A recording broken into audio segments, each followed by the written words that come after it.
general topic and more related to Nagapattinam. Another maybe 10 minutes already maybe reach ஆயிருப்பாங்க. 10 minutes worth of market. The main topic is very eventful topic. அது வரைக்கும் நம்ம அந்த சந்திராயன் பத்தி can watch. Is there any question also? I will answer. Sound off பண்ணிட்டோமா? சரியா? feel free. நீங்க யாருக்குமே வந்து hello இந்த கொஸ்டின் நம்ம தப்பா நினைச்சுவாங்களோ கேக்குதா? எந்த கொஸ்டின் வேணாலும் கேளுங்க. நான் இதனால இந்த கொஸ்டின் நிறைய பேர் இருக்காங்க. சரியா? இப்ப பேசிட்டு இருக்காங்க ஒருத்தவங்க கம்மியா தான் கேக்குதா? சரி சரி சரி. சவுண்ட் மட்டும் கொஞ்சம் அதிகமா வைங்க.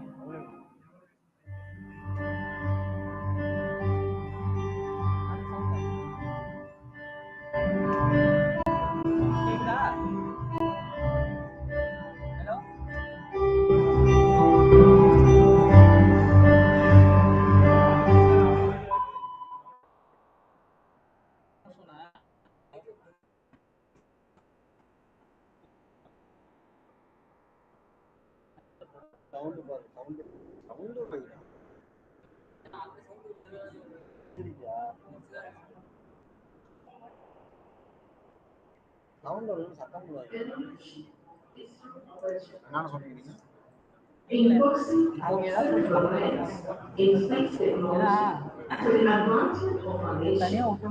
ISRO was formed in the Fisheries to develop the development of the state in some way of excellence.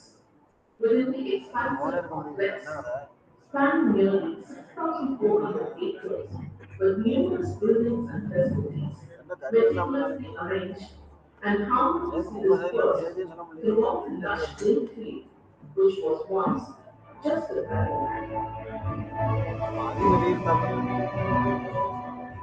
Development of liquid propulsion systems took place with the dawn of polar satellite launch vehicle. The first successful Optus pilot in the history of marine was conducted with gas generator.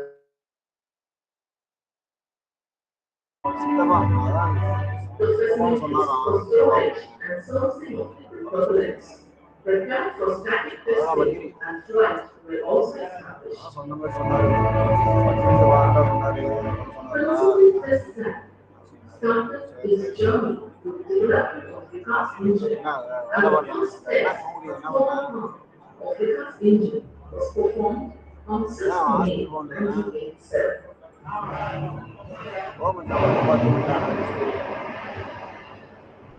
The establishment of high-altitude test facility for PS4 engine started the new era of testing upper-stage engines and spacecraft thrusters in simulated space conditions environment. PS4 stage test for PSLV program was also conducted and flight qualified. As the design of liquid propulsion systems matured to the level of hardware production, in-house fabrication facilities were developed. Assembly and integration facilities were realized to capture the needs of PSLV program. The integrated PS2 stage was successfully tested at principal test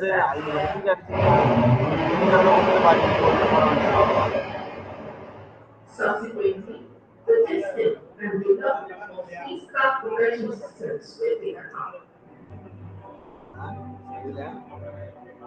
With the unbroken chain of success, the PSLV program got matured.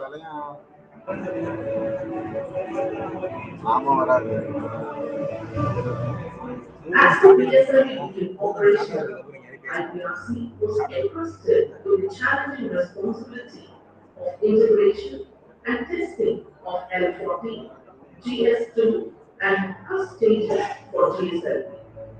A liquid hydrogen production plant was established here to supply the liquid hydrogen procurement for testing and flight. Liquid oxygen and liquid nitrogen are also produced in this plant. Assembly and integration facilities for F-40 stage was established and the Vikas engine integration facility was also augmented.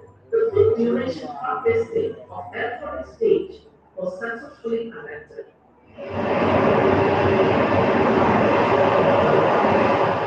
Cryogenic engine development and NRSC commenced with comprehensive testing of individual injector elements.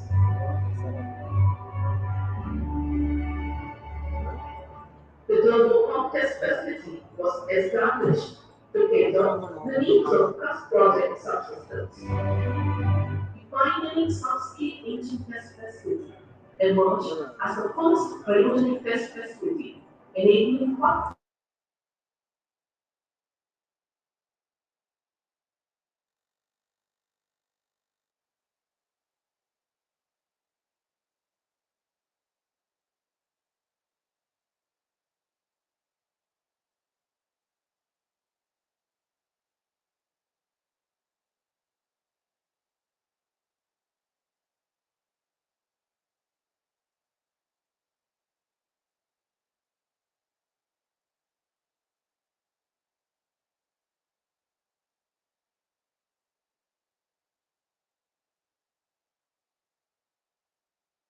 The first indigenous cryogenic engine was integrated and tested at main engine and stage test facility.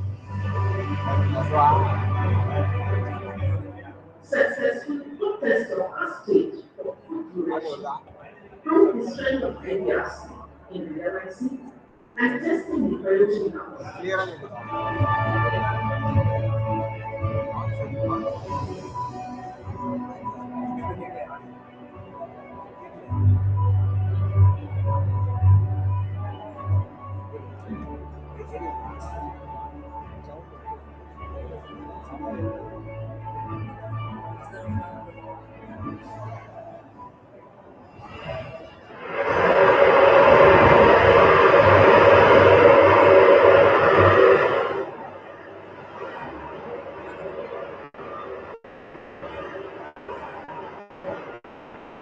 The successful launches of GSLV further bolstered IPRC's confidence in the realization and serviceability of liquid and cryogenic propulsion systems.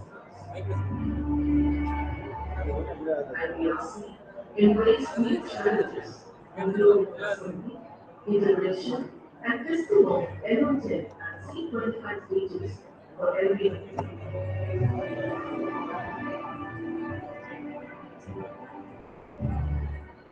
Through meticulous integration procedures, NO10 development stage incorporating three engines was successfully realized, and Lawrence's milestone was achieved on 8 September 2010 with the successful test.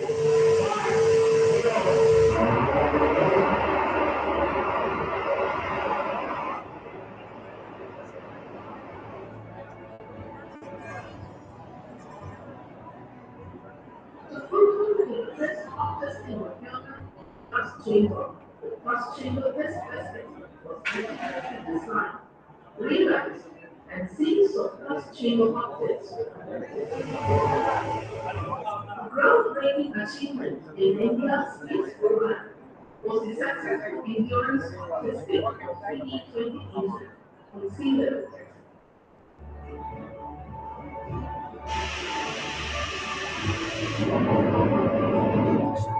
Flight acceptance test of PE-20 engines was conducted in DCP under high altitude surveillance conditions.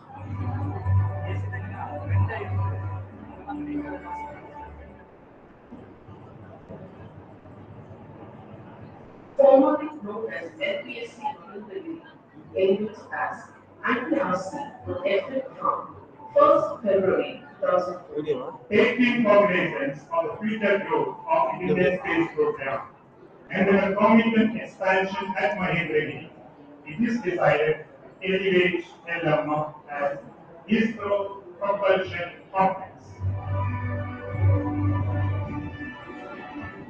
Execution of developmental tests of CD-20 engine and C-25 stage was a major achievement. Off-nominal condition tests with changes in thrust and friction ratio, long-duration endurance tests of engine and demonstration of engine fuel function in top tests with notable contributions.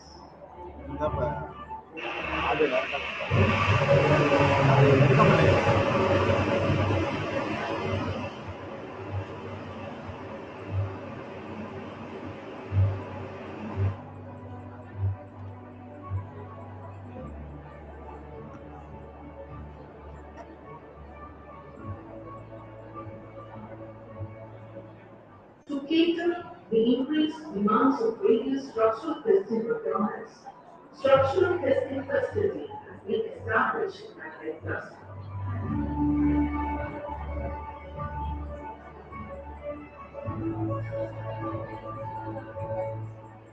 IPRC has significant role in establishing the test facilities for the development of high-thrust semi engine of 2,000 kN thrust, semi integrated engine test facility, stand storm and cloud as a proof of technology IPRC has mastered over the years in testing business production systems. The facility is configured with three test fields to undertake testing of self-cryogenic engine and stage. The maiden test with powerhead test output for demonstration of two-down of loss system and propellant test trial was remarkably successful. IPRC has made noteworthy contributions in Mars orbital modular ground simulation test and demonstration of restart capability of lab for Mars orbital mission after hibernation. The HAC facilities have also served in testing of lab engine for Chandrayaan mission, demonstration of restart capability of PS4 engine. The unique top-grade facility was established and simulated testing of terminal disinterface of Chandrayaan-2 lander actuator system in closed loop was conducted. Presently, IPRC is marching forward to achieve ISRO's goal for Gaganyaan program with meticulous planning and zero defect execution.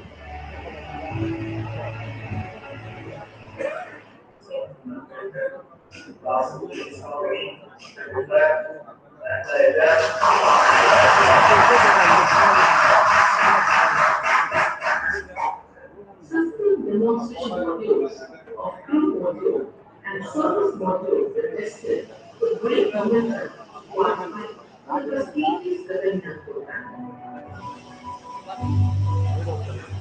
Over the years, NRSC has established world-class facilities, evolved state-of-the-art processes and procedures, embarking on technology development to take part in the nation building.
நம்ம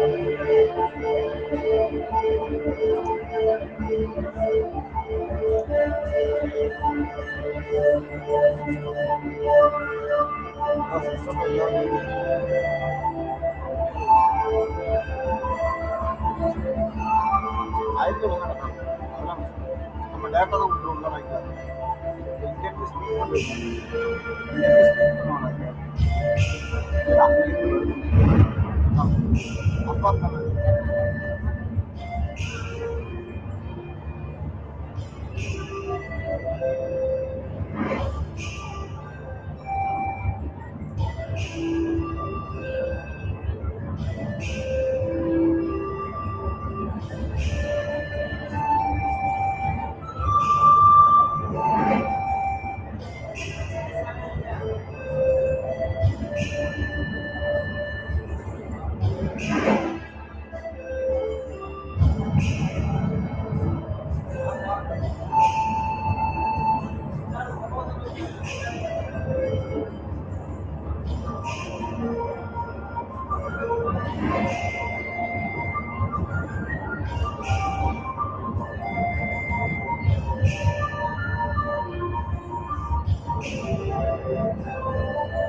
அப்பா முன்னாடி வாங்க, முன்னாடி வாங்க.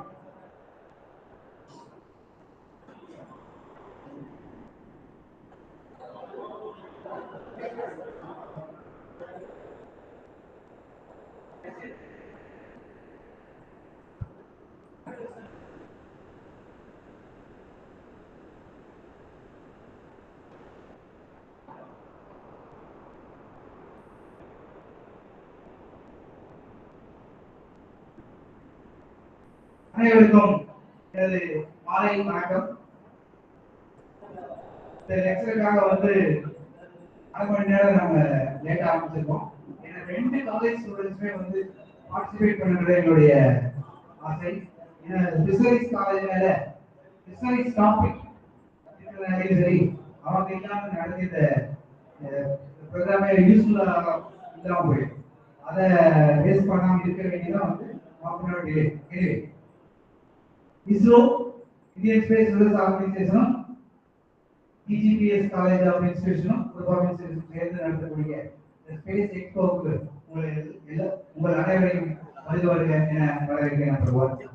Number 2 வந்து இந்த space week celebration 2023ல lecture series, அதாவது டெக்னிக்கல் லெக்சர் சீரிஸ், ஒரு காமன் மேன் வந்து எப்படி இந்த ஸ்பேஸ் வந்து யூஸ் ஆகுது நடத்தக்கூடிய ஒரு ப்ரோக்ராம் தான் இந்த டெக்னிக்கல் செமினார் ப்ரோக்ராம்.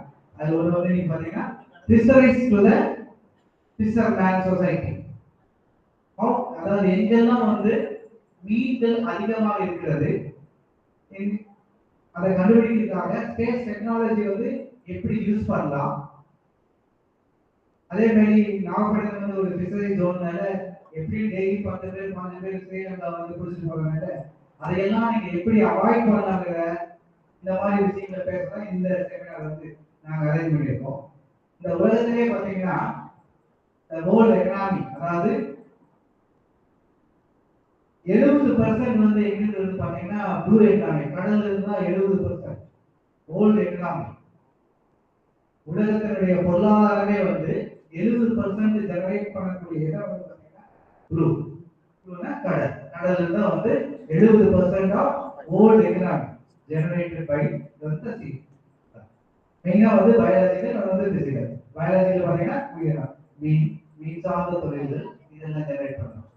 மீன் உயிரோட பிடிக்கா, அதை மீன் கொண்டு போய் நீங்க காய வச்சு அதை கருவாடாக்கி இருந்தாலும் அதுக்கு டபுள் ரேட் போகும். இது மூலம் பாத்தீங்கன்னா 70% of world economy generated to. So இந்த தொழில்நுட்பத்தை, ஸ்பேஸ் தொழில்நுட்பத்தை பயன்படுத்தி எப்படியெல்லாம் மீன்கள் அதிகமாக குறைந்த நேரத்தில், சப்போஸ் ஒருத்தர் வந்து 10 நாள் எடுத்துக்காருன்னா வித்தின் 2-3 டேஸ்ல வந்து எப்படி நம்ம இந்த மீன்பிடி தொழிலை வந்து அதிகமாக நம்ம செய்யறாங்கிறத வந்து குறிப்போம். இந்த ஸ்பேஸ் எக்ஸ்போல பாத்தீங்கன்னா விண்வெளி மற்றும் தொழில்நுட்பம், இந்த தொழில்நுட்பத்தை வந்து எப்படி மேம்படுத்துறதுங்கிறது தான் இந்த டாக்கோட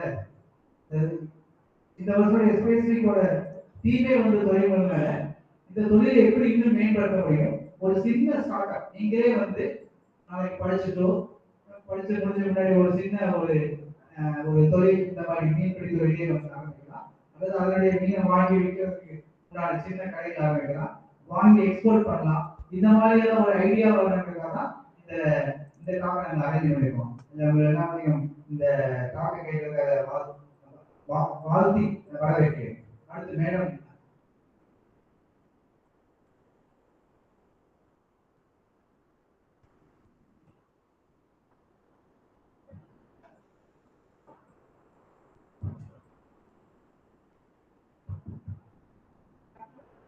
Now I welcome Dr. Manati Ma'am. Welcome. Good afternoon, whenever present here. It's a honor to have Dr. B. Manavali, expert from National Remote Sensing Center, ISRO, to deliver the session regarding space technology benefits to fisheries.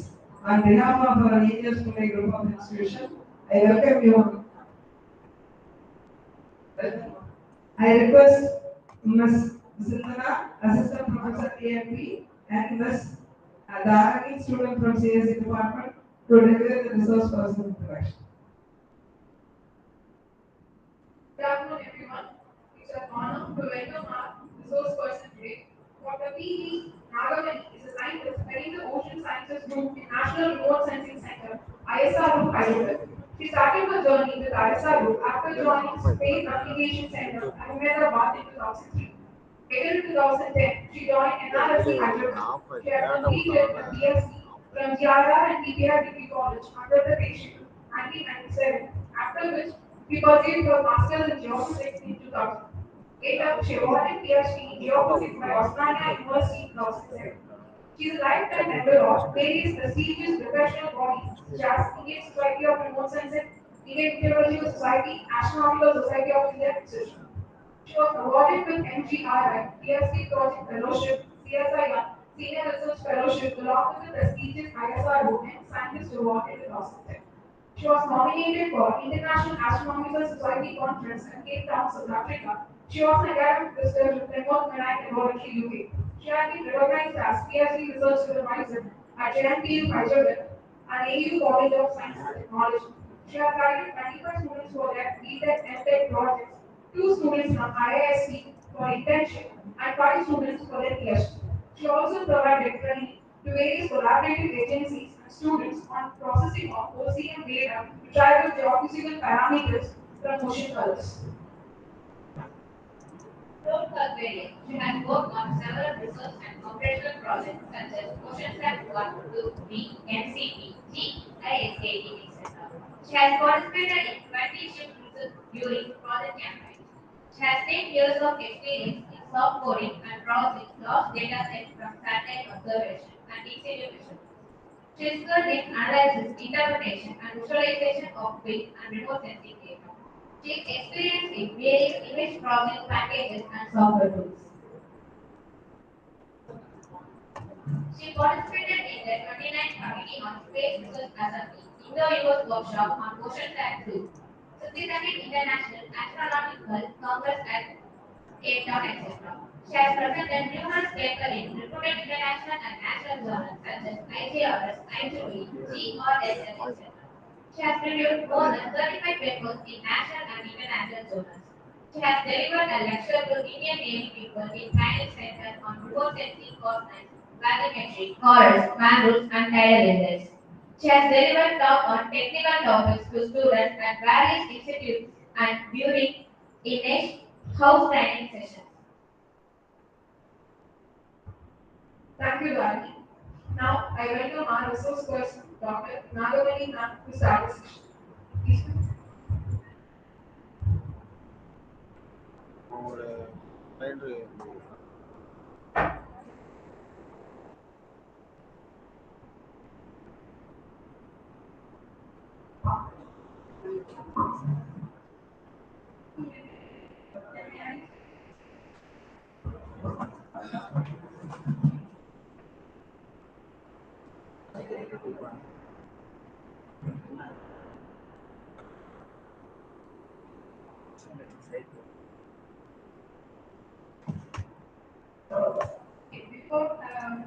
presentation. I will give you an overview of the presentation, what we are going to discuss today.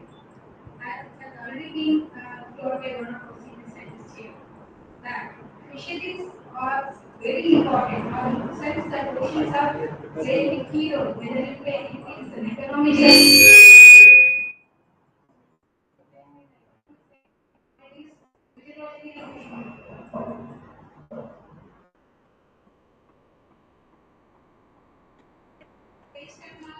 Mic video mic video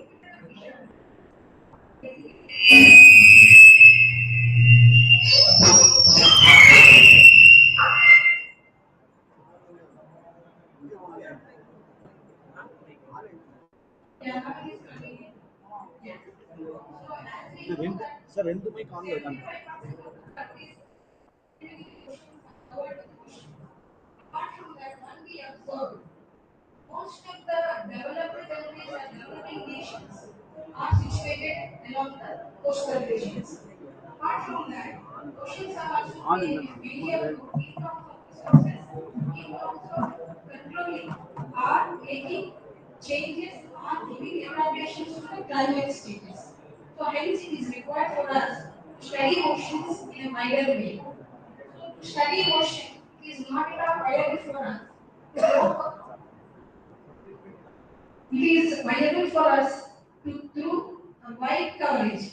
So if we go an individual or district location, it is not possible for us to cover the entire oceans in a single shot. So what is the solution for us now? So only the satellite technology which will give a synoptic view of the entire oceans, either it can be Indian Ocean or the regional oceans or Indian seas or it is global oceans. So if we understand the regional scale, global scale, then it is easy for us to address any, whether it is an economic sector or a climate sector. So right now, the only solution is for us is utilization of space technology for the applications. Here we are emphasizing only the fisheries department. Okay. So here, how space technology, why remote sensing is useful? Because what is by definition we will know remote sensing is the art and science of acquiring information of any object without being a physical contact in the sense that we need not go to the place and measure that. For anything we need an instrument to measure, unless you touch it or keep it near to that, we cannot get information. But if you see the space technology or the remote sensing or space technology, which is not at all on the earth, or it is not touching the oceans. However, still we are getting information about that, including the species which are present in that, the color of the oceans, the movement of the currents in the oceans, and the regulatory and the regulations in your various shipping, etc. Hence, space technology is utilized extensively in fisheries. Moving to the next. ये बढ़िया So, as we are now situated in Nagapattinam, such a wonderful place where fisheries and fishery departments are playing a major role in the world's economy, and why we need to study this. If you see this, Tamil Nadu is having a long coastline of almost 1,000 kilometers and 19% of the total coastal length of India. That means almost one-fourth of the Indian coast is mentioned or is getting represented by Tamil Nadu coast. That is why it is important to study the Tamil Nadu coast. Why? Because it is having a very huge biodiversity, which is coming from the coastal regions, open oceans, shelf regions, and oil exploration. Apart from that, we will be seeing the biodiversity of mangroves near the southern coast of Tamil Nadu, near the connect to the Mannar coastal sector. Apart from that, we will see that there are almost 404 natural coastal wetlands are there in Tamil Nadu coast itself. So hence it is a highly need or it is a very important thing to study the Tamil Nadu coast for using remote sensing. If you see the Tamil Nadu coast, the fishery department, if we see that the Tamil Nadu coast which is having a very narrow shelf, that means if you see the east coast and west coast, there is a difference. Because if you are going to the west coast, you will be having a very flat terrain, a flat coast from the shore to the offshore regions. When you come to the Tamil Nadu, this is not a scenario. Within few kilometers, 20, 30 kilometers of the ocean mathematics itself, you will be getting the very deep waters of the deep ocean. Hence, it is very useful for us either to go for the aquaculture, case culture sort of thing, or even for marine fisheries. So hence it is important for us to study. And apart from that, we have various riverine systems which are coming to the Tamil Nadu coast where they are playing a major role in terms of giving or extending the nutrients into the oceans. Because unless you have a very good nutrients into the oceans, you may not be able to get the productivity high. Unless your productivity is high, where the primary productivity are plankton will not grow. Plankton is a single cell organism which floats or which forms the base of the marine food web. So from there you will get the secondary productivity. From there you will get the tertiary. Tertiary is the fisheries. So hence you need to have a very good nutrient enrichment because on land you will be having fertilizers, sort of things where you will be putting in person to improvise either to agriculture or any fish pond culture. But whereas oceans are concerned, we cannot be able to go to the oceans and feed the fishes. As we could be. So that's why we need to have a very good ecosystem system which brings lots of nutrients from the land and discharging into the oceans. So because of that, it is important for us to study the marine ecosystems or estuarine systems which plays an important role in terms of fisheries. Okay? Here if you see the biogeographical classifications of Indian zones, if you see, there are 7 zones, which 10 zones which were identified. You see this, the coastline, if you see, I mean, if you consider only east coast, if you see how much coastal line or coastal zones are there in around the Indian coast, coming to Tamil Nadu. You know, this is a region where you are Nagapattinam, Palipattai, and other southern Tamil Nadu districts are the coastal villages are focused, are mainly having a lot of marine coastal resources where you can use for fisheries. So that is why it is important to study coastal fisheries in Tamil Nadu, along the Tamil Nadu coast. So why we need or how we can go for fishing? The simple fishing will not serve the purpose. We should know our advantages and limitations to go for a better fishing and to go economically viable. So if you see the Indian economy zone, if you see this, so if you see the Indian coast here from the east coast. So here when you are coming to the country is reducing, but however if you see that the EEZ is extending almost 85 degrees to 86 degrees. That shows it is a very huge aquaculture land which is available for Tamil Nadu region to go for more sort of exploitation in terms of resources, in terms of maintenance, or to develop some sort of cultural aquaculture techniques to give more productivities in terms of international marketing. So hence we should keep in mind that so these are the regions where you can focus on for getting more aquaculture systems. So if you see the marine ecosystem which is considered in different zones, this is not clear. Is it visible properly? Yes, okay.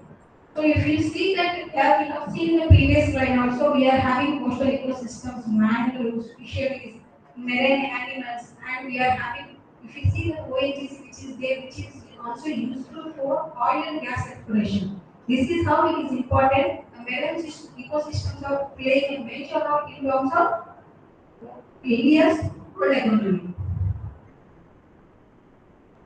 So why fisheries are important? Generally, fisheries simply will not give only the fishes. So here, why we want to study? The Indian government, along with the UN nations, has been identified as one of the major sustainable development goals. Under SDG 4, under water under ocean under water is the key role which is playing across the global countries, not only in India. So hence it is needed for us to go for a sustainable development. Why we are going for sustainable development? Because simply doing something will not solve the purpose. As we discussed, we say that it should have a sustainability, long term. See, for short term duration, if we have 100 kilos or 1 tons of this, we will not survive. If we want to sustain the Indian economy, you need to have a plan for longer durations or longer years or some few decades. Then only the generations which are coming in future may be using these resources for their growth and development. So it is identified that one of the major SDG, that is SDG 14. So if you see that apart from that, it plays a major role in blue economy. Blue economy in the sense that oceans are represented in each color blue. So the economy which is coming or getting generated through oceans are playing a major role. It can be fisheries, it can be marine tourism, or it can be ecosystem, or it can be biodiversity, or it can be international cargo which is moving through the oceans. So apart from that, if you can say that 90% of the fisheries which provide the substantial support, the food and security and reduce poverty in the Indian nation. Apart from that, if you say that 87 to 97% are fish farmers in the Asian countries. If you see that entire global economy, most of the economy in terms of coastal resources are going from the Asian countries. And if you see the employment, it is 54.8%, or you can say 55, but more than half percent is from the fishing industry. How it is coming or how it is making employment in terms of fishing industry? The sense that they will provide, if you want to go for cold storage management, fisheries, you have to have the fishing nets, and you have to make boats, and you have to go for trawlers, you have to go for, you can say for some medicines are also getting generated from the fishes. So because of that, if you can say that medical, biotechnology, everything, most of the employment is coming in terms of fisheries only, fishery department. So hence it is one of the major thing which is having an important role in terms of sustainable development goals of Union and India. So as I said that the blue economy which forms, so there you utilizing the resources of oceans for the sustainable development of the Indian nation first and followed by global. So how the scope of blue economy is getting introduced or getting affected or getting influenced or getting utilized by the fishery department. If you can say that the worldwide ocean economy is valued around almost 1.5 billion US dollars per year. So apart from that, if you see that 84.95% which is going from India itself, if you see that in terms of Tamil Nadu, 25% of the economy is coming accelerating from Tamil Nadu coastal fisheries itself. So hence it is our responsibility and it is our duty to get aware of all the things which are is available and how to go for a sustainable fisheries. Simply going for something that's getting exploited will make us to pay for somewhere which is going to affect our livelihood apart from the economy of the nation itself. Hence, we have to go for sustainable and a very planned way of fishing. If you see that 3% of the, that's what I was saying, the statistics India is shown. So this is the major coastal region, and coastal Tamil Nadu coast is the one which is playing pivotal role, you can say, in that Indian economy in terms of fisheries and the blue economy. So why you want to see that? If you are going for the blue economy, you can say that there are any number of things which you will be doing and where you can help the agriculture. If you see that the traditional sectors of the fishing will be there, tourism, aquaculture, maritime support, offshore and oil gas. And then now the emerging sectors are the ones which are looking forward are now coming up is marine renewable energy, biotechnology, seabed mining, innovation and technology for either it is fishing or fishing techniques, either how to take the fishing in terms of generating nets or making new type of fishing activities. So apart from the ocean governance, this is again policy matter. If we come to marine renewable, these are all we know long we are having all these things. However, why we need the marine renewable energy? You should see that the renewable energies, the sense that are the bioenergies or renewable energies, which will not generate any harmful gases or any greenhouse gases in terms of global atmospheric, violence or atmospheric visibility. So without generating or without wasting lots of energy and generating energy to the atmosphere in a very friendly manner, eco-friendly manner. How we will do that? So in marine economy, marine renewable sources, we can go for.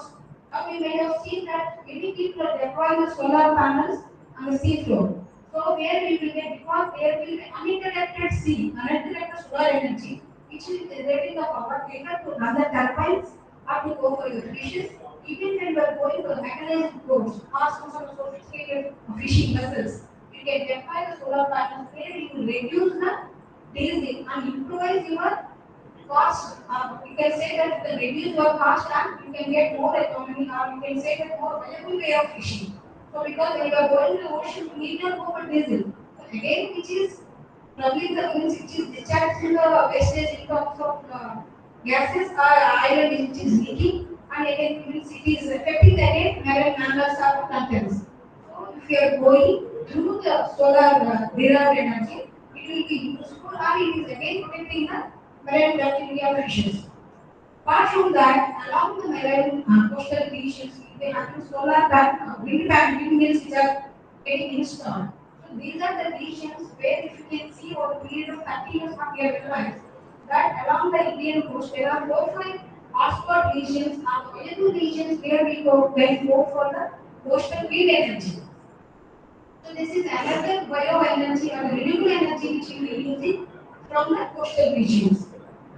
So biotechnology anyways will be used for medical and all these things. Seabed mining is of course will be having manganese nodules and other minerals which will be there in the seabed. So apart from that, innovation technology is required for each and every field. It is not only fisheries. We need to have a good technology for fishing, we need to have good technology for boats, like they are able to do satellite technology or satellite things which are chips which will be attached to the mechanized boats or the fishing boats, where we will be getting the information continuously for the better fishing. So hence now these are the technologies where they're coming from, emerging. So what I told is that under SDG 14 goal, we can say that life below water, fisheries. Simple fisheries will not support, but it is having connectivity with many other things. Apart from that, we need to have various measures that we are supposed to take. In the sense that if you take fisheries, where we will be having the indicators will be fishing and science-based management plans will be there, and it also we have small-scale industries. Apart from that, we will be also having awareness of what is now climate change has become so significant. The sense that the marine ecosystems are also getting disturbed by the climate change. So unless we have awareness, because earlier some fishes may be available in the southern coast, and now they are not there. They are getting migrated. So we should know because again the traditional way of fishing going the same location may not serve the purpose. Hence we need to have awareness of the climate change indicators and migration of that. So there are various other factors which are having the marine pollution. Now it is becoming a very serious issue in terms of marine fisheries. Why? Because as we said the rivers are bringing lots of nutrients. It is having both advantage and disadvantage. Advantage in the sense that it will bring lots of nutrients. Apart from that, what exactly, whatever litter we are throwing, the sense that the discharge or industrial effluents, silently they are going and getting into the rivers, some of them directly discharging into the oceans. So because of this, there is a lot of threat from marine biodiversity in terms of their existence, growth, and then when you consume that, it is giving lots of side effects in terms of human health. So now there is a very severe alert system has been given to take care of the marine pollution. The second major marine pollutant is the plastics, marine plastics. So whatever we are throwing, that is simply it is floating. But some of the things which is going and settling into the ocean, some of them are swallowing. And it is not only the plastics which are throwing. Some of the trawling nets we say that simply describe the ocean itself because nobody is seeing that. So those fishing nets also is getting entangled by different kinds of fishes, which is and they are also suffered by this. So hence now there is a management system has come up to remove or to take the waste management in terms of fishing nets or whatever things we are throwing into the oceans. They will like what we are seeing serious plants which are treating the waters like that. Now there is a mechanism has already come up. We have to adopt that to improve our coastal productivity. Here you can say that what are the dimensions of blue economy. So why I am talking about blue economy is that we all should understand that why we need to at all look into fisheries. People may think it is a very small thing and when people will be going to we should not neglect it. This is the one which is playing a major role in connected to various sectors of Indian blue economy. So here you can say that it will improve the livelihoods of that and user questions sources and ocean of strategies, etc. And marine coastal ecosystems will play a major role in terms of having international exportation of these fishes for a better economy. So here you say that what are the priorities of blue economy and maritime? This is all things we have to have our own strategies which have already been taken and should be implemented in Tamil Nadu coast. Why I'm stressing Tamil Nadu coast is that though it is having such a huge coastal land, but still it is in the 11th position compared to any other coastal fisheries which is there in Indian sector. Hence, it is our duty now to get acquainted with the various technologies available, various resources available, and various methods that we can go for sustainable fishing, not for exploitation. Okay? So here there are different causes and exploitation of marine resources where we can take these things for improvising the human awareness. Here we can say that why we need to study fisheries because there are various opportunities and challenges as well. So if we say that in communication, these are all the things which we have discussed, and we have to have the challenges. So these, unless we address these challenges, coming to the sustainable development goals, we may not be able to achieve, though having lots of restrictions for our Tamil Nadu coast. You can see that over exploitation of marine resources. Why it is if someone goes to the market and say that some fish is having high commercial value, people will keep on exploiting fishing that and they will give it. But that doesn't serve the purpose. So unless you have a very systematic way of fishing and unnecessary exploit because sometimes you may fish, sometimes you cannot have the market value. Where it is from fishing we consume it. But that doesn't serve the purpose because the ocean resources are being exploited. Some of the regions are having overexploited because of all these things. So we need to have an eye on that and see the systematic fishing. Apart from that, what we discussed marine pollution and we have the habitat degradation. I was telling you that the habitat degradation is getting introduced or getting affected or it is becoming more recent thing because of overexploitation and climate change. So apart from that, you can say that illegal fishing. So in Indian waters, we are the fishermen, we are having the right, or we are the person who are supposed to go for fishing in our Indian waters. However, if you see that illegal fishermen not foreigners will come and do fishing, but who are not authorized. See, somebody may be having in between, they will be saying that yes, this fish is commercial, that will also will come, which will not be having the register or they are not the persons who are supposed to go for fishing. So such things has to be identified. Now they have technologies and methods which has come for identifying the illegal fishing to separate technology that we will discuss. Apart from that piracy, the sense that see, if we doing some sort of fishing technology, other will also do the same thing. That kind of piracy also is making this resource exploitation. Apart from that, you can say that maritime conflicts. This is what some senior directors and other people are worried about, especially the Tamil Nadu people, where sometimes they may be crossing those zones and going to international waters unknowingly, but they're caught. These are the things where marine conflicts are coming. That can be reduced unless we implement the latest technology into our fishery zones, we may not be able to come out of all these things. Now it is our responsibility as a student, as an Indian citizen, to get it acquainted and get implemented to the societal level. Unless we implement it and get awareness to the system and the people who are there in this, it cannot be stopped. So here again I am saying that why the blue economy different stages are there. Wait till it will take time. So now we will come to potential fiscal zones. So why it is called potential fishing zone? Because potential means we have efficiency, high efficiency, high productivity zones. In the sense that generally when you are going to the oceans, you will simply go in. The traditional methods of fishing is that when they see some kind of birds which are coming inside, they will be identifying that zone as a some zone where the number of fishes. However, that will not solve the purpose. If you are using the satellite technology, where they will be using the chlorophyll as one of the primary input and the temperature. Because any humans are having a tendency to respond to the climate variables. So heat and temperature is one of the variables which makes a difference or which makes a conducive environment for the fishes to grow and to migrate or to dwell upon. So if you take chlorophyll and then chlorophyll and SST data, here you can say that satellite technology along with other packages and software which will make you to use in an effective manner by superimposing these because directly the map will not give the information unless you use some other thing which will use merging of these two products to give a very high potential zones for you to identify.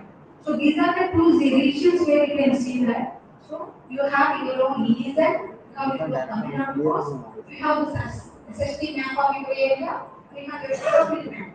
Unless you use these two and superimpose on that, and you identify a issue. So based on that, you can go for that zone directly where lot of fish is available for easy fishing for you people. So that is how we have to go. So if you can say that how the PM generation is being getting activated are getting done.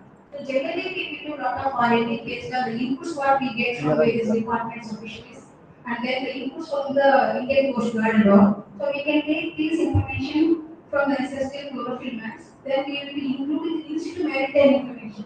So we need to have the meteorological parameters also. Simply based maps will not serve the purpose. Unless you have the meteorological information, how the wind speed and the direction, apart from that, how the sea level is rising and the liquid availability, you may not be able to identify the PFZs in a better way. So then we will be giving these data to the fishing vessels and they will be going for fishing and from there we will get the user awareness. Then whatever data we have given, we have to validate that. Unless the fisherman gives the feedback, we cannot develop or modify the technique for a better fish catch. So every time when we go for such kind of mass generating, almost all the fishing landing points will be there. From those regions, we will be getting the information what sort of fish they caught, how much catch they caught. You may say that here we may get 100 tons of fish catch, but if they are not getting, then we have to take the feedback. What for? Whether it is the each parameter is not effectively utilized for identifying the fish PFZ. So such a feedback will always be considered by the system, and we will be improvising the R&D efforts and now generating the PFZ effectively for the better PFZ identification. So here you can see that this is the satellite map of SST data C, and here you can see the chlorophyll map. So here there are satellites which have been launched by ISRO, that is OceanSat series, and OceanSat series is for the chlorophyll map generation, and SST is initiated from the Mars mission of ISRO in 1970s. Now OceanSat 3 chlorophyll estimations, we are having series of satellites. OceanSat 1 is there, and Ocean 1 will be getting information on chlorophyll, and OceanSat 2, which will have up to 2022. In 22, we have launched OceanSat 3, which is giving the chlorophyll in 13 spectral bands, and now we are able to, zonation is very effective or it is much more clear than OceanSat 1 because there is an improvement from OceanSat 1 to 3 because that's what I was saying in the previous slide saying that whatever models we develop we need to get the feedback from the users, researchers and then we will be going for the ocean into the oceans not only fishermen we ourselves will go to the oceans to go for the measurements and validate the information what we have been produced. So here we can see that now in OceanSat we have SST sensor which has been deployed. Now the SST is not functioning. However, along with that we have other ocean satellite and bodies and other sensors of ARS where they will be having information of SSP and chlorophyll. That data up to 500 meter resolution from the coast, you will be getting very good, beautiful PHZ maps. So here you can say that some of the fishermen or fisher coastal PHZ lines how they begin. So you will be having the contours of the bacteria of the own coast. Then you will be having the zones. Here if you see that these are the points where you can identify the fishing zones to the maximum depth. These were given as lines. Why they are given as lines?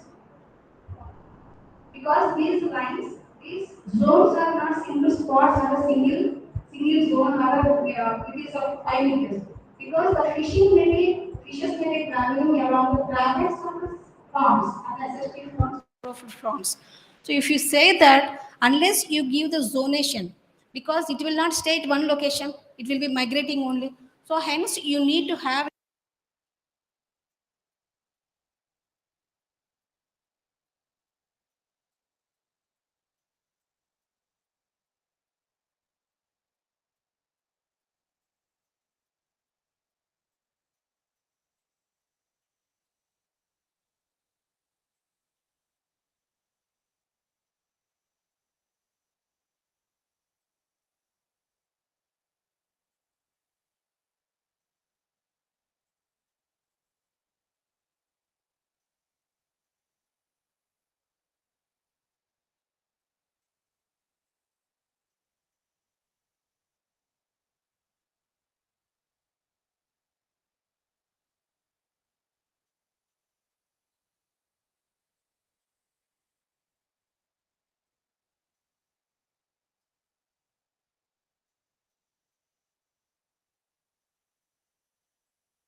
in Hyderabad will give these PFZ map.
So here you can say that lat long information will be given.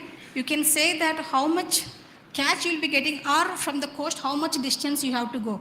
And the direction also will be given. So it is one of the best apps each one of us can use for going for a fishing.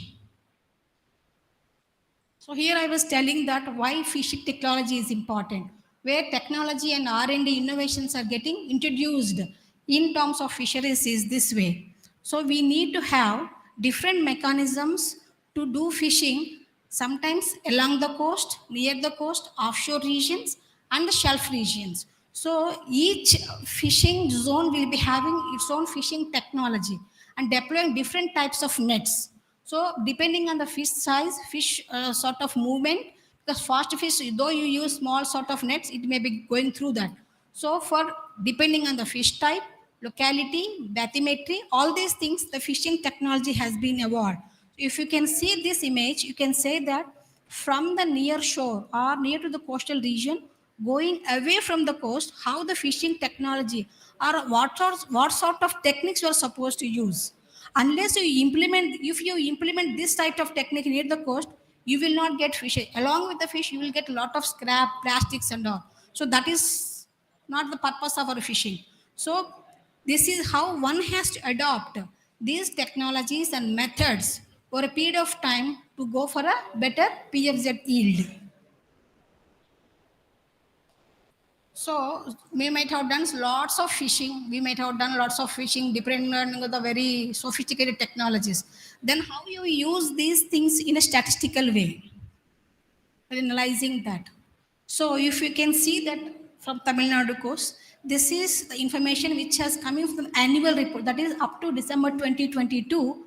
The people of Tamil Nadu has reported, or the fish landing center Tamil Nadu has reported that what sort of areas, what sort of fishes they have fought, and then how much catch is there. If you can see that they have lots of information which is having establishment of fishing landing centers in some villages of Kadalur.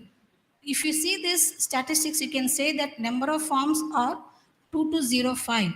But if you see the total fish yield, it is very less. But the other Puducherry and all is less. Somewhere I have seen Nagapattinam and Kadalur are the places where you are getting maximum yield also. So even for better nowadays, because of the tourism and all, this is getting disturbed by the marine plastics and other marine pollutants, because some industries and some sort of resorts have constructed in between the meanderings which is going into the oceans as getting disturbed, and then the marine pollutants are increasing. So these are the measures which you are supposed to take. So here they have proposed that they want to establish a fishing landing center, they have proposed. And then government of India has already accepted to give all these things. And then apart from that, you can say that providing the additional infrastructure facilities like auction hall, because fishermen has to go for their own way of going for business. If some in between some other person is coming, the economy of the livelihood of the real fishermen who are really struggling for their fishing will not get benefited. Hence now the systems are coming in such a way that they have their own ways, like farmers which are working for agriculture. Now fishermen are also getting such kind of facilities. So this is the one improvement which has been mentioned by the government of India. Here you can say, this is what I was telling, that you can see that some of the construction which is coming, though it is a marine protected area which is coming in estuarine system in the Tamil Nadu coast, you can say that these resorts are getting exploited or they are getting disturbed for the economic growth of the fisheries. If you can say that Tamil Nadu coast, though it is forming one-fourth of the Indian coast, you can see in the ranking of SDG 4, the Tamil Nadu is coming 11. Whereas if you see the other states, it is much higher, 37, 10.4, 41 also is there, Odisha. Why Tamil Nadu is having such a less score? Is because not implementing the advanced technologies, not having awareness of utilizing these satellite-based applications or the apps or the resources where they can go for the marine protected areas where you can go for that. Apart from that, very less cage culturing and aquaculturing is less in Tamil Nadu coast compared to other coastal places of Andhra Pradesh or in Kerala or other coast of Odisha. So this is how we are, these are the areas where we are supposed to focus and to get maximum yield or maximum sustainability or maximum good livelihood of the fisherman. So now it is focused on Tamil Nadu coast to take this rank 11 to a good number where you can improvise using these latest technologies. So where you can say that what I was to focus is that, so for getting awareness, what are the institutions which are available in Tamil Nadu itself or across the Indian subcontinent where you can go for fishing technologies. So here you can see that there is lot of information which is available from the research institutions like universities and IITs. So where you can get information about your own fishing lands. So where you will get high catch, low catch and medium catch. Use these maps which is already available or whatever the resources which is already there with the state fisheries. You use that information and getting into the ocean will be a beneficial part for all of us. This is my request, sincere request is this. So part you can see that season wise, region wise, every time, even month wise also you have charts. So unless we implement and use these kind of information, we may not be able to grow and increase our level number to something good. So here you can see that the SST and chlorophyll maps of the different seasons were identified. So because if you want to generate, because now we are having lots of students across from the fishery industry or fishery colleges, you have to have your information for a decade and more than that to identify the zones even for your own region better way than what has already been published. So such information is available through NRSC, ISRO websites, where you can get climatological data from 10 to 30 years of data is available, where you can dwell upon and generate or give your own area a better push to come to the next level in terms of blue economy or a pond aquaculture, internal sources, fishing techniques. So this is the way that we are looking forward or we have to see.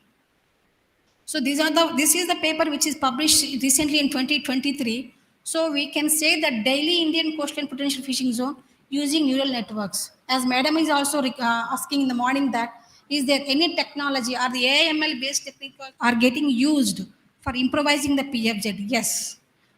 Here we will be using these things for identification. Now manual way of doing has already been gone. Now machine learning has come. And other techniques which will be using are giving even much faster and efficient zones or efficient way of getting the fishing catch also along the coastlines. So here you will be giving various parameters like bathymetry you will be giving, chlorophyll you will be giving SST information. So depending on the input nodes what you are giving, your zonation or your PFZ identification will be giving much more accurate. So this is how the upcoming student or the younger generation has to look into and give better forecast rather than the traditional forecast also. This is one emerging field which you are now coming up. Here we can see various fishery departments. I have marked some of them even in Tamil Nadu itself. There are few institutions which are already there. But however, there are few other fishing activities where government of India has already been given to Tamil Nadu state itself. So if you can see that here you can see some of the zones where they have already given Nagapattinam is already been identified, because though the resources are there, the potential of the human resources is high. The way that they go for the fishing is also very usual and very economic, but still the catch is coming less. Why? Because these things has not been implemented. But because of that, the Ministry of Ocean Development has already been given instructions to the state governments saying that they have to implement all these things. I'm not sure about the things, how these things are getting implemented as far as fisheries are concerned, but this has been initiated in 2005 and 6 itself. And if you see the report of 22, which I have shown in the previous slides, still after this amendment or these instructions also, we are still having a very less SDG 4 achievement. So we have to now revise and we have to look into our own limitations where we are lagging behind to come up to the higher levels. So this is one thing where we have to look into. So here if you see the 2005-6 frame, our own ISRO people, INCOI's team has come to various districts and small villages of Tamil Nadu coast and gave awareness programs. But however, still something is missing and lagging.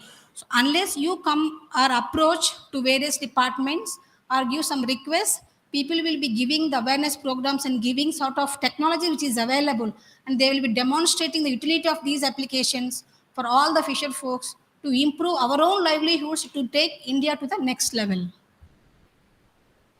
So here you can see that in Chennai also Kanchipuram, there are few places which already been given, awareness programs were already been given, but Nagapattinam I have not found anything, but some of the things are there.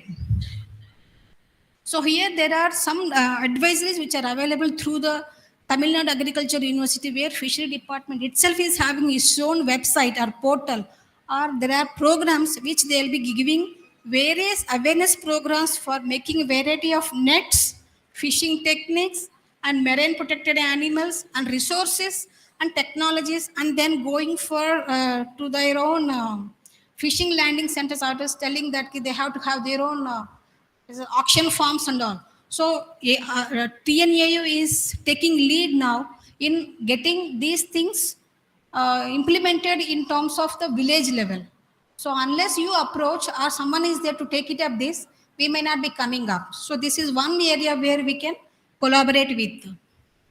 So here you can say that even the government of India, which is having under G20 program, where you are having Matsya Sampada newsletter, which is coming. So this Matsya Sampada newsletter will be giving the awareness what exactly is happening both globally and nationally, and how we have to adopt these techniques, and where we can get various informations about the fishing technologies, fishing departments, or where you can go for various trainings. The trainings will not be there for years together. They will be having for 30 days, 20 days, to get your ability to increase and to make our own livelihoods better. So these are the sites which we can look upon. So here you can see that those CMFR and all are there under ICAR, and the West Coast, we are having only one department in Tamil Nadu coast. That needs to be, even academic institutions has to take a lead by using both satellite technology and available programs from the government of India to get the awareness and to give this technology and these things to the fishermen. If you see the CMFRI or CMLRE, they will have their own seeding, because they will generate and they will give the seeding for aquaculture, cage culturing and all. They will be providing some inputs, or they will be giving some sort of breeds which are commercially high value, commercially international high value things will be given to the fish farmers to grow there or to improvise the livelihood. So unless we have this sort of awareness, we cannot move forward. So this is my request that please come forward, academic institutions, research institutions, to collaborate with and to get a better livelihood. So how we will use the space technology now? So as I was telling that ISRO is having 3 missions. Currently we are in 2023, where OceanSat-3 is there, which provides a very specific information where you can see the different blooms will be there. So sometimes if you are going to the oceans, you may see the green waters.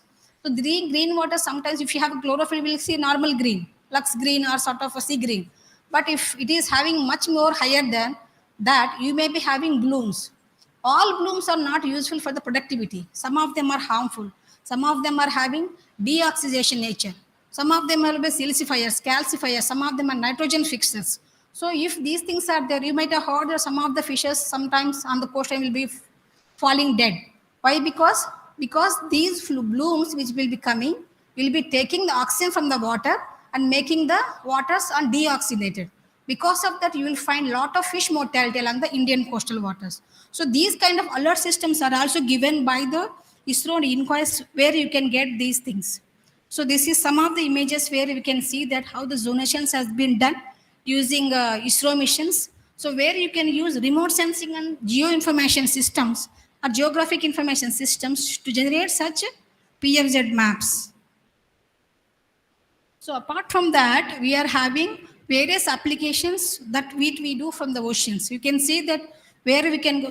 I was telling that blue economy, where these are all things come. Ship routing will be there, shoreline management, and then you'll have oil spill management. As we have seen that some of the ships which are getting collided, some of the ships are releasing oil into that. These oil are, what are the oil spills are very dangerous for the biodiversity of the oceans. It can be shallow waters or it can be deep ocean waters also. So ISRO satellite systems which are providing the information about these operational things which are getting done through the ISRO web portal. Apart from that, as we were saying that we are doing continuous R&D to improvise, to give the better information for this, like wind wave current energy will be given. So these are all the things which will be, even PFZ is always a priority to give improvised PFZ from now to the next. Every mission or every almost 2 years, we will be having a sort of consortium where we'll be revising, looking into our own methods, what we have developed, whether is they really giving good fruits or not. So this is how the system is getting evaluated. And you people also should give the feedback to improvise our own methods and techniques, what has been developed. So these are the things which we are developing. These are all scientific issues. So this is how we are generating from OceanSat 3. You can say that. So here the chlorophyll will be there, where the fronds will be there. So you can see this. So here now I was saying that winds, currents means the patchiness will be there for chlorophyll more than 1 to 10 days. So the patch will not be there because oceans are having lots of currents and winds will be moving these patches from one direction to other location. So unless you have the information about the movement of the patch, we may not be able to give the better PFZ. Now these things are also incorporated for better PFZ. This is the latest one which we have done. So this is the model approach what we are going for. And here you can see that various things has been adopted, CI, salinity, acidification, all this has been done. So if you can see that how the fishery department or the fisheries getting evolved using these things, depending on the planktons which are available in the oceans. This is how every time we will be improvising the model by including various dynamic parameters and static parameters also.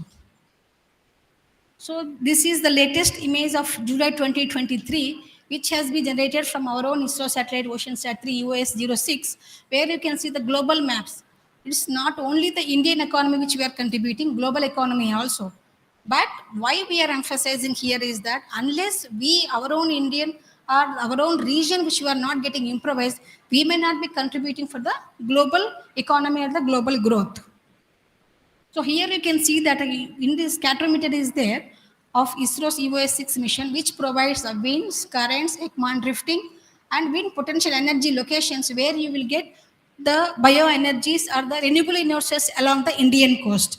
This is the parameters what we are generating, and this information is already available through ISRO portals where you can get and browse through, and you can do your own research also.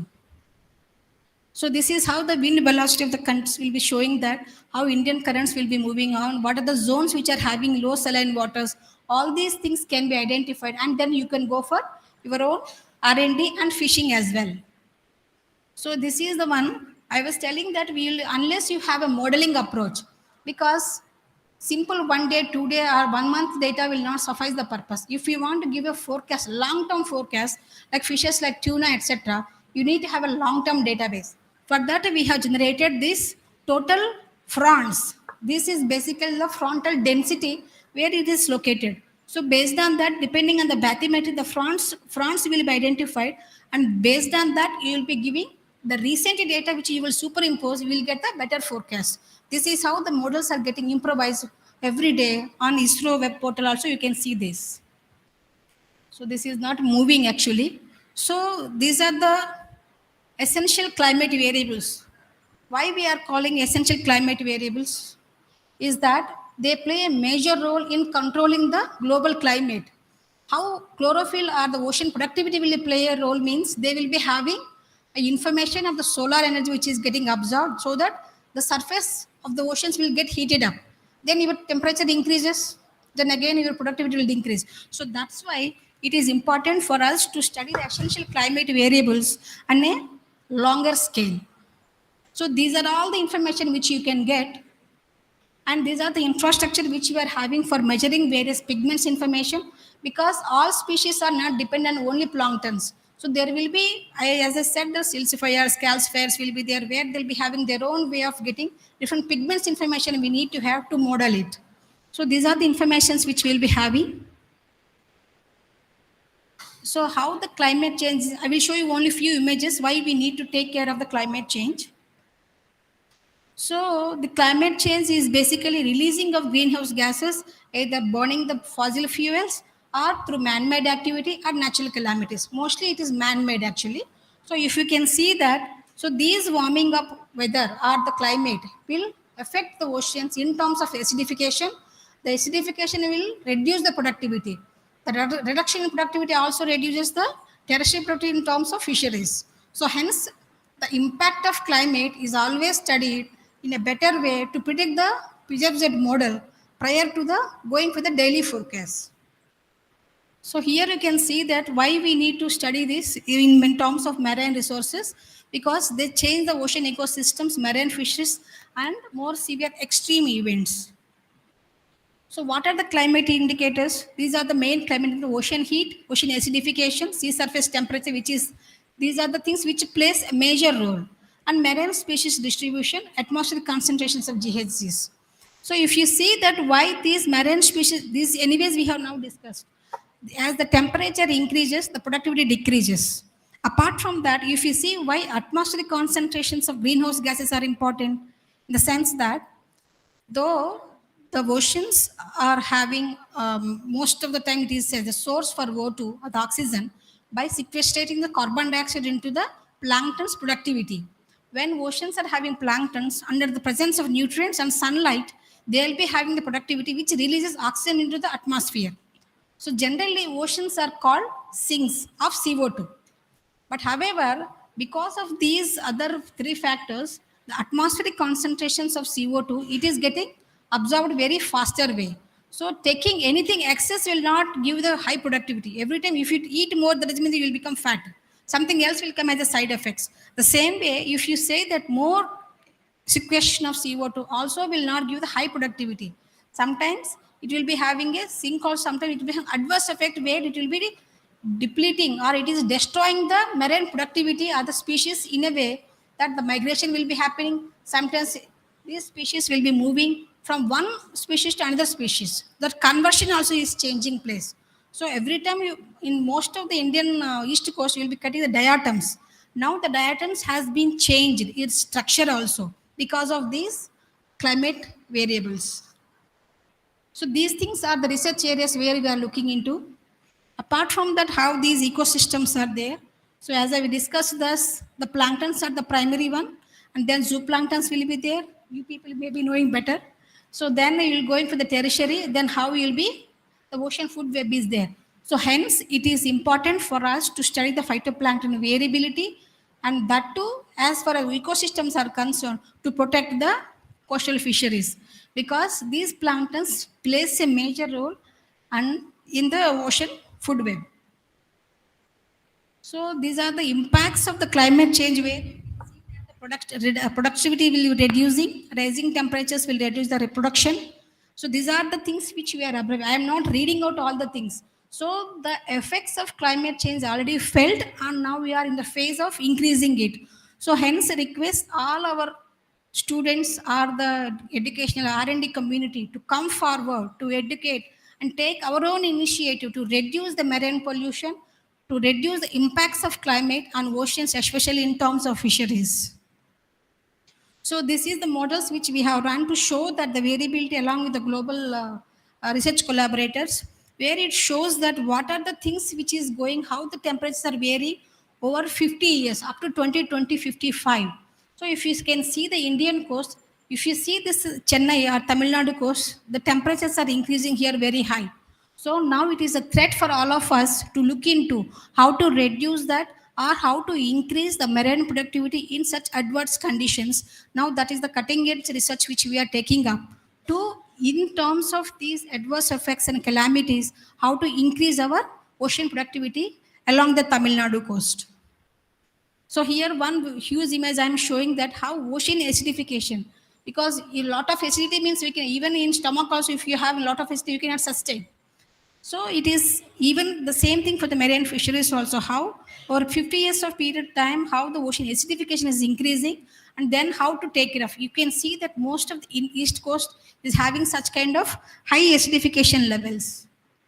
So there you can see that some of the production models which shows that over a period of time how the productivity is getting decreased. So if you see the high productive regions are now getting depleted, and here there is no productivity at all, the inland water body has increased.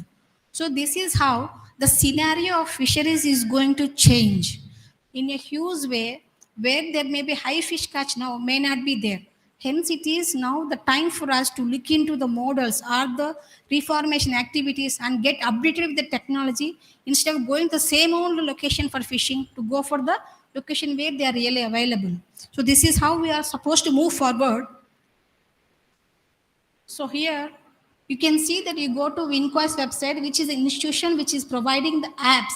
You can say that in 2023 itself, they have given a project called Samudra, where you can get these things for various sectors of ocean or blue economy, where you can get these apps done, or getting awareness programs for our benefit of fishermen. So this is how, but Tamil Nadu coast is lacking of all this fishing culture or case culturing and all. Now it is our time to go for climate adaptation methods rather than going for the traditional methods of fishing. So this is high time for us to migrate from the old culture of fishing to the new technologies to improvise. I'm not reading all the things so that we can interact and get some sort of clarifications. So thanks each one of you for your kind attention and accepting me to present this. Thank you.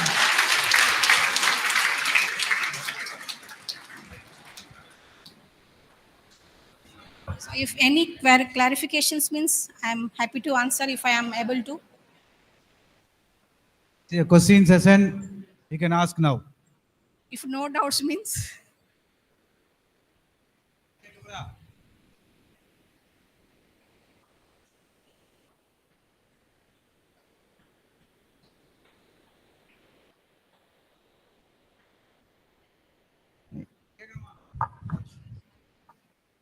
Question கேட்ட prize தரப்படும். Pen will be given.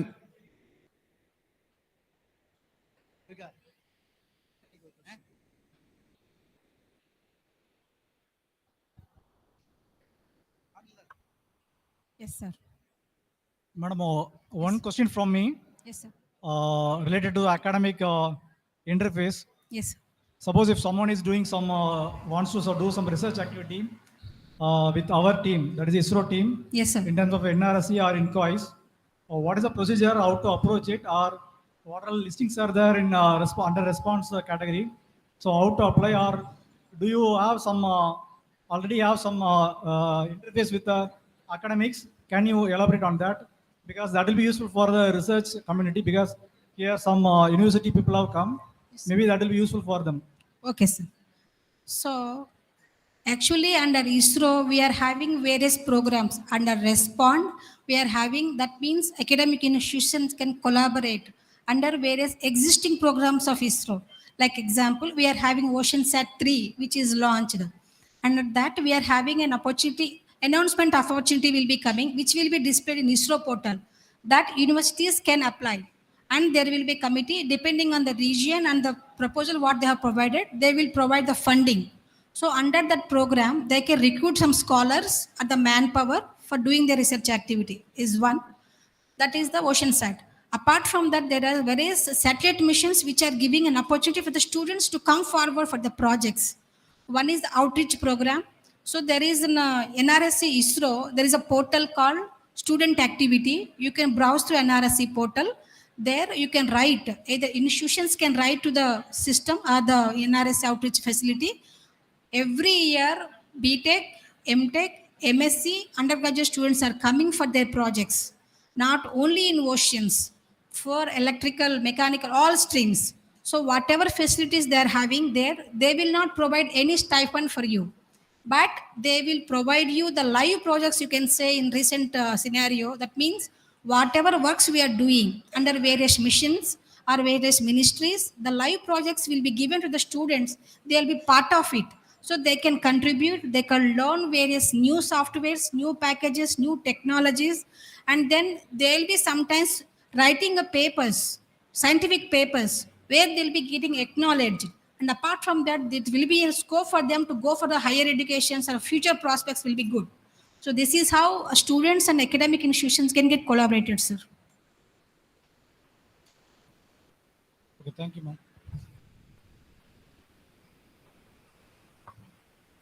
Yes, ma'am. Ma'am, a very elaborate lecture. Thank you, ma'am. Useful for the fisherman community, of course. So I have one doubt, whether you told the potential fishing zone for identifying the shoals of fishes. Yes, ma'am. Is it possible to identify one particular species using this PFZ. satellite images? Yes, one particular fish shoal. Species. For example, sense- tuna, you told. Yes, So is ma'am. it possible to track the tuna where the tuna is available Okay, using ma'am. this technology? Okay. Yes. Thank you, ma'am. I will try to answer the question in a simplified way. The sense that general PFZ is giving the zones of abundance of fishing schools. That is one. So as far as a species specific forecast, in the sense that some salts will be there, demersals, so many are there.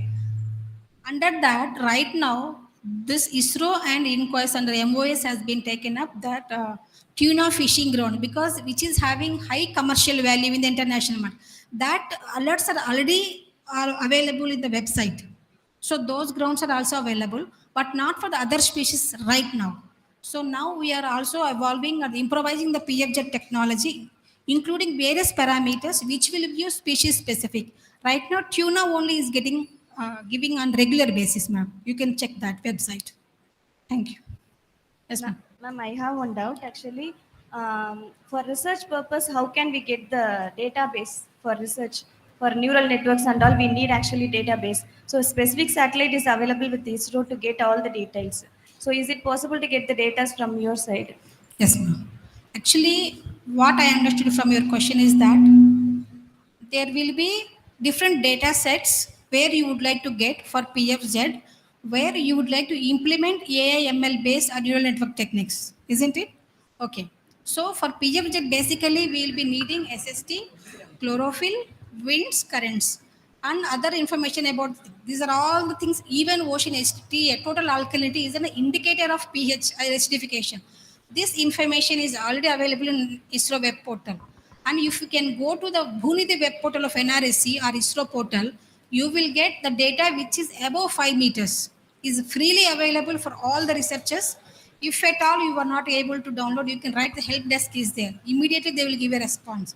Apart from that, if you are able to collaborate, if you want to have a collaboration and an academic project, you can always have an MOU with that. Like in Chennai, we have Satyabama University. We have under some universities which are there nearby Tanjavur, and they are always coming for this. They are having MOUs. You may not be getting crores of rupees, but the interaction with the scientific R&D institutions and academia always give the fruitful results to improvise our understanding, to give the better forecast, and for you people to get the exposure even for their projects and their prosperous progress in career also. This is existing, madam. You can get downloaded. If possible, I will show some of the portals where you can see Bhunidhi and other portals where you will get both optical data and SAR data also, all weather condition data. Means climatology level up to 30 years data you can get. Ocean information you will get. Thank you. ஏப்பா உங்களுக்காக தான் அந்த எக்ஸசைஸே arrange பண்ணுது. College students நீங்கள் கேள்வி கேட்பீங்கன்னு நீங்கள் கேள்வியை கேட்கலன்னா எப்படி நாளைக்கு நாலேஜை வந்து டெவலப் பண்ண போகிறீங்க?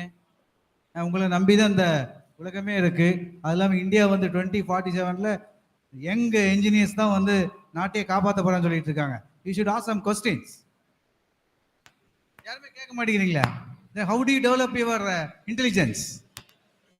You should ask questions in your class, in a professor, so that you can get updated. So for that only, madam, we brought here. You should ask question. I think 10 people should ask question. இல்லையா? வேண்டாமா? Question கேட்க வேணாமா? என்னப்பா அவங்க ஹைதராபாத்ல இருந்து கூட்டு வந்திருக்கான், நீங்க கண்டுக்கவே மாட்டீங்கன்னு அர்த்தம். ஒரு 4 கொஸ்டின் கேட்க வேணாமா? சரி, கொஸ்டின் கேட்கலன்னா we are going to wind up. கேட்கலையா? கொஸ்டின் கேட்டா gift கிடைக்கும். Some ma'am is asking one question. யாரு? Yes, ma'am. Ma'am, any role of ISRO in fishermen safety related activities are you doing? Okay, ma'am. Thank Role you. of Actually, what I understood from your question is that when fisherman is going into international waters, they are unnecessarily. That is one thing, and sometimes due to natural calamity, missing of fishermen are happening. No, so any activity you are doing on that aspect? Yes, ma'am. Actually, after missing the boat, we may not be able to. Only we can see that previous and after the incident only. But as far as satellite technology is concerned, now we are having our own GRNS system, where the global navigation position system is there. Each and every fisherman has to have that. Even when a fishing vessel, that is why all the fishing boats are getting RF tagged. RF tagged boats will be having the information with the port authorities. That is one. When they are going to international waters, there will be an alert system, because here you can see that even the PFJs were given lat long based. So, because they may not be knowing this is the boundary and all, but now a RF technology has come that there will be a beep sound when you are going into the international waters. They have not tested, but the technology available. Unless these things has come to ISRO level, they may not be implementing. But satellite technology is available that way. Even the what I was telling that illegal fishing, because legal fishing is identified fishermen. They'll be having an identity card. They'll be having RF tag boats. They'll be having a license to fish. So such boats are already been getting tracked. Apart from that, you need to have your own RF tag where you can have a link with the satellite systems.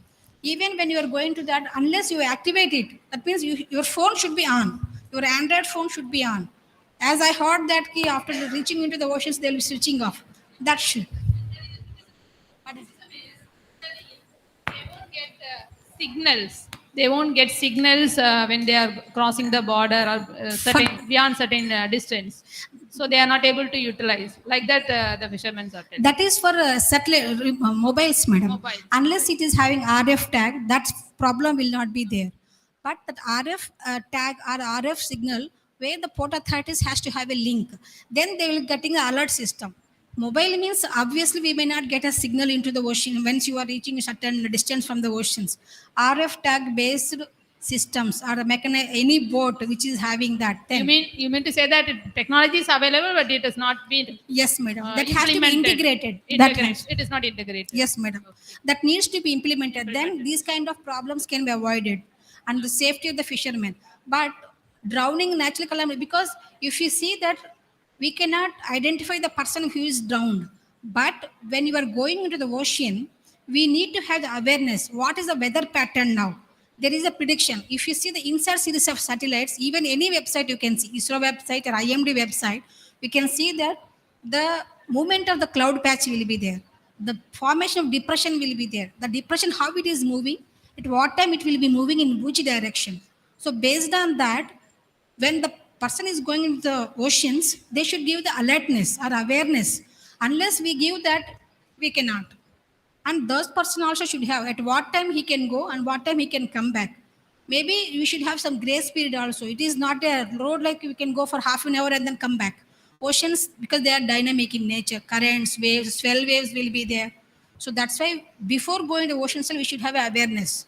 That is why if we can see in other harbors or other landing stations, we will be having a display boards. There they will be giving, along with the PFJT information, they will give the weather information also. So this is our responsibility to educate them, to make it awareness. This is the one which we are supposed to. Thank you.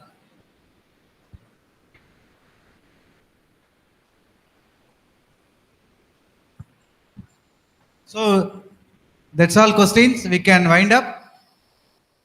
Okay, madam. Please start.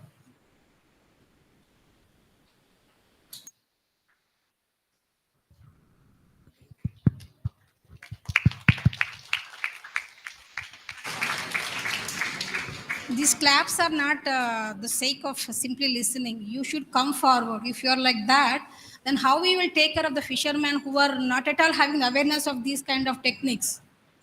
You should be dynamic enough. You have to take the responsibility. You have to be dynamic enough to take care of our seniors, our parents, whoever is going into that, our neighbors, colleagues. So you have to be dynamic. Simply sitting and listening will not serve the purpose. No.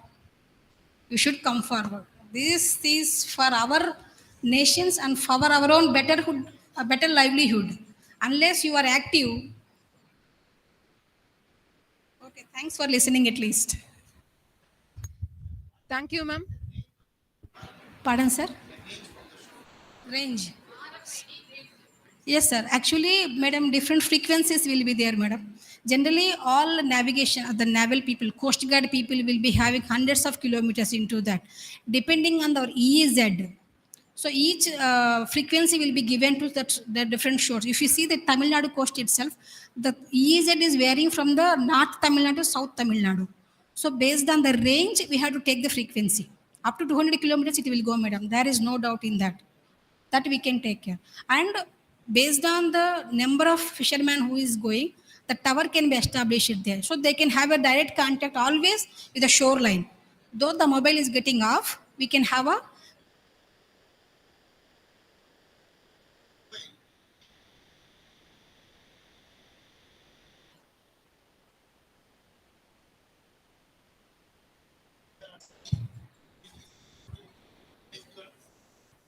you can make your position where you are. But is there any possibilities to find out some solution or some sort of alertness through the GPS or whatever that Navy and other things? So nowadays technology is available, sir. We have to implement it and test and first. See, whatever things you are asking are available, but not at all implemented and has been tested. Unless it has been taken as initiative, we cannot say that it is there.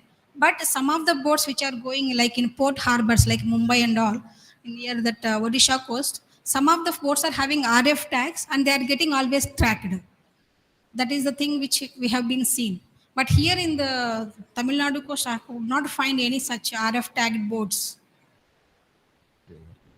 Because their commercial fishing is there. Apart from that, they are the zones where a lot of surveillance is going on. Because of that, they might have implemented that. Unless we take it up, that cannot be implemented, sir. Either university academicians or the state government fishery boards and all has to be taken up. Even the LRIT system is implemented in the bigger ships. Pardon, sir? Long range identification tags. Pardon, sir, I could not. Long range identification system are available. Long range systems. Yes, yes. That are available in the big ships. Why don't we go for the smaller vessel also in cheaper rate so that the fishermen can be availed those things? You know? Yes, sir. So which can be tracked from shore. Yes, sir. That is correct. We have to exploit that because see, everybody cannot afford such huge systems which they can go for a smaller fisherman. So nowadays we are having a constellation of satellites. As we see that mobile technology also has evolved from a small these things to now your own mobile apps. That way, unless we take it up on a necessity basis or the need-based activity, that cannot be improvised. Only one or two people only get benefited. See, now there is a need for such systems. We have to come forward. So that is can be taken up by ISRO because we are having constellation of systems. They are launching a lot of satellites. So for the sake of these fishermen, definitely it will be taken up, sir. Because that will be beneficial to the even a small fisherman who goes in a trawler. That can be taken up. Because whenever we come forward, we need to get the feedback. What is the need of it? Unless we know that and we interact and get, unless they can take the next level, we cannot. Yeah, yes, even though they are just going out and they are getting droned, but they are not informing to the system. That is the reason we are not getting the feedback. Everyone should be self-disciplined person. First, we should have discipline. We should have our own safety first. This is for me and my family as well. That they should think. And then comes the society, the nation. So they should have their own awareness, their safety first, and then the coming the associated people, then next level. So first have information. That's your self-discipline. They should have that. And once they come forward, it is simply easy for us to implement that. Thank you, sir.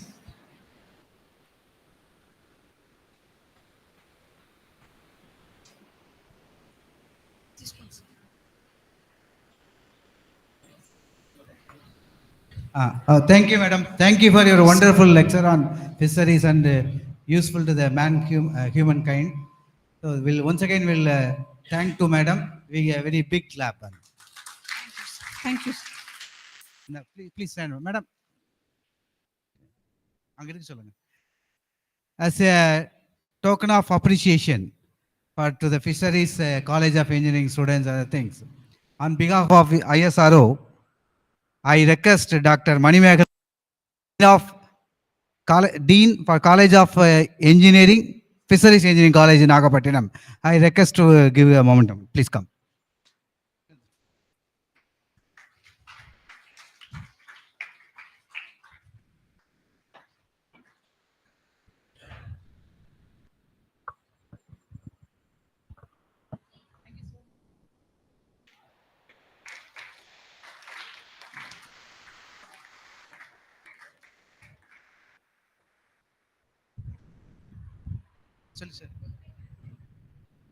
And another memento by EGS group of institutions. Professor Sundarajan will give a memento to the madam.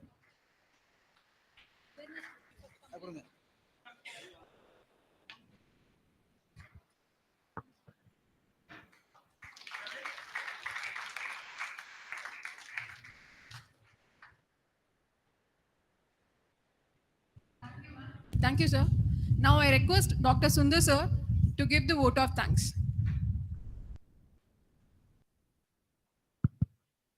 Thank you, ma'am. It is been an very useful sessions for all us. As a people of hostile religions, we should know about all of this. Once again, thank you. Thank you, one and all. Thank you. Thank you, sir. Thank you, audience. Thanks to students and faculty members.